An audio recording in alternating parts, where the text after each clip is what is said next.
Assalamualaikum warahmatullahi wabarakatuh. Bertemu lagi di channel Tips Trik IT. Untuk kalian yang mengalami masalah laptop sudah terhubung ke internet tetapi tidak bisa melakukan browsing, video ini bisa jadi solusi untuk kalian. Karena di tutorial ini saya akan memberikan 2 cara untuk mengatasi masalah tersebut. Jadi pastikan kalian simak tutorialnya sampai selesai. Sebelum kita menuju ke tutorialnya, kalian bisa subscribe dan nyalakan loncengnya sebagai bentuk support untuk channel ini agar bisa lebih berkembang. Cara yang pertama adalah untuk mengatasi browser Chrome dengan keterangan tidak ada internet dan ditandai dengan error kode rproxy connection failed.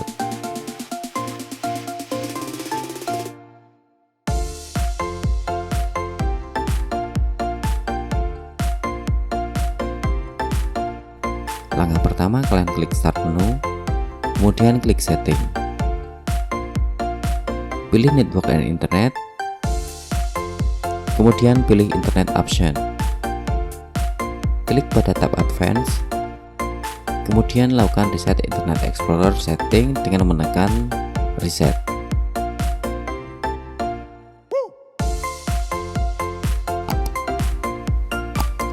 Dan jika cara ini berhasil, seharusnya kalian sudah bisa berinternetan menggunakan browser kalian.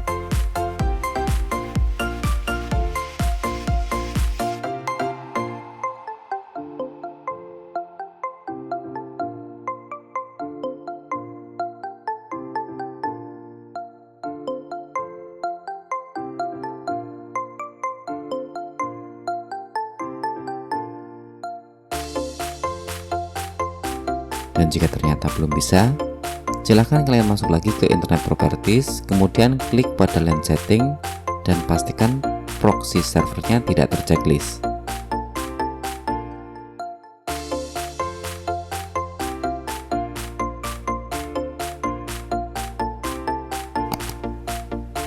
Cara yang kedua adalah untuk error kode R certificate date invalid.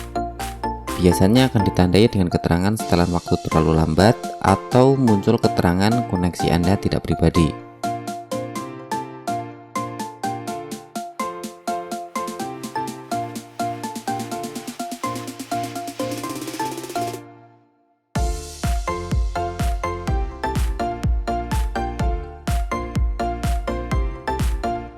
Untuk mengatasinya, kalian cukup mengatur jam dan tanggal pada laptop kalian.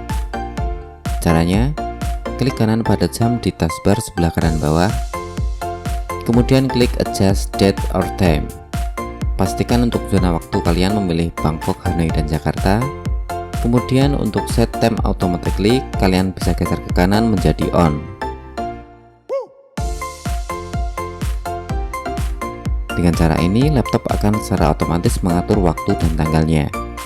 Dan jika kalian ikuti langkah tersebut dengan benar, seharusnya laptop kalian sudah bisa berinternetan menggunakan browser kalian. Sebagai catatan, jika setelah laptop kalian matikan kemudian jam kembali seperti semula, bisa dipastikan baterai CMOS kalian sudah waktunya untuk diganti. Untuk cara penggantiannya, kalian bisa klik pada kartu di atas atau kalian bisa cek linknya di deskripsi. Oke teman-teman, sekian dulu tutorial kali ini. Jika ada pertanyaan dan saran, kalian bisa tinggalkan pesan di kolom komentar. Semoga bermanfaat. Wassalamualaikum dan sampai bertemu lagi di tutorial berikutnya.